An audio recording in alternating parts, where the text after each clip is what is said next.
ഈ മദ്രസ പൊട്ടന്മാരെ കൊണ്ട് തോറ്റുപോത്തേ ഉള്ളൂ. എന്തൊക്കെയാണ് ഇവന്മാർ ഈ മദ്രസയിലെ പിള്ളേരെ പഠിപ്പിച്ചു വെക്കുന്നത് അല്ലേ? ഞാൻ ഇനി പറയാൻ പോകുന്നത് നമ്മുടെ കേരളത്തിലുള്ള സോക്കോൾഡ് സംഘപരിവാർ ആശയങ്ങൾ പ്രചരിപ്പിക്കുന്ന സോഷ്യൽ മീഡിയയിൽ ഇരുന്ന് ഇസ്ലാമിനെതിരെ അല്ലെങ്കിൽ മുസ്ലിങ്ങൾക്കെതിരെ അല്ലെങ്കിൽ മറ്റൊരു മതത്തിനെതിരെ ഒരു നാണവും മാനവും ഇല്ലാതെ ഒരു തരത്തിലുള്ള തെളിവുകളും ഇല്ലാതെ വസ്തുതകളില്ലാതെ കുറ്റപ്പെടുത്തുകയും ഒറ്റപ്പെടുത്തുകയും ചെയ്യുന്ന ചില ടീമുകളുണ്ട്. അവരോടൊരു ചോദ്യം ചോദിക്കാനുണ്ട്, അവരോടൊരു വെല്ലുവിളി നടത്താനുണ്ട് ഈ വീഡിയോ കണ്ടതിന് ശേഷം. പാഠത്തിൽ അയൽവാസികൾ എന്ന് പറഞ്ഞ അറബി മലയാളത്തിലുള്ളതാണ്. ദുറൂസുൽ ഇഹ്സാൻ 3ാം ക്ലാസ്സിലെ കുട്ടികളെ പഠിപ്പിക്കുന്ന ഒരു ബുക്കാണ്. ഞാനിതിങ്ങനെ മറിച്ചു നോക്കിയപ്പോഴേ ഇവിടെ കാണിച്ചിടാം.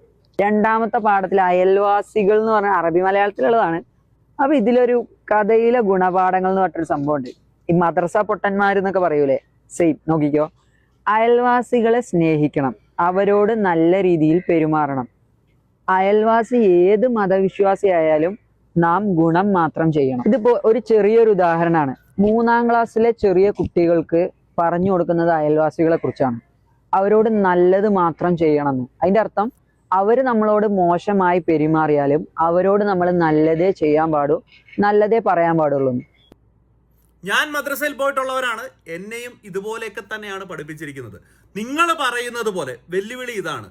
നിങ്ങൾ പറയുന്നത് പോലെ അയലത്തുള്ളവൻ കാഫിറാണോ എന്ന് നോക്കിക്കൊണ്ട് അവനെ ഏതെങ്കിലും തരത്തിൽ ഒറ്റപ്പെടുത്തുകയോ കുറ്റപ്പെടുത്തുകയോ അല്ലെങ്കിൽ നിങ്ങൾ പറയുന്ന പോലെ കൊല്ലാനോ വല്ലതും ആഹ്വാനം ചെയ്യുന്ന ഏതെങ്കിലും ഒരു കാര്യം മദ്രസയിൽ പഠിപ്പിക്കുന്നതായിട്ട് തെളിവ് സഹിതം, വായ്ത്താളമല്ല, തെളിവ് സഹിതം നിങ്ങൾക്ക് തെളിയിക്കാനായിട്ട് സാധിക്കുമോ? ഇല്ലെങ്കിൽ പിന്നെ ഇപ്പൊ വരും ആരിഫ് ഹുസൈൻജി പറഞ്ഞ അന്യമതസ്ഥരെ കൊല്ലണം എന്നാണ് പറഞ്ഞിരിക്കുന്നതെന്ന്.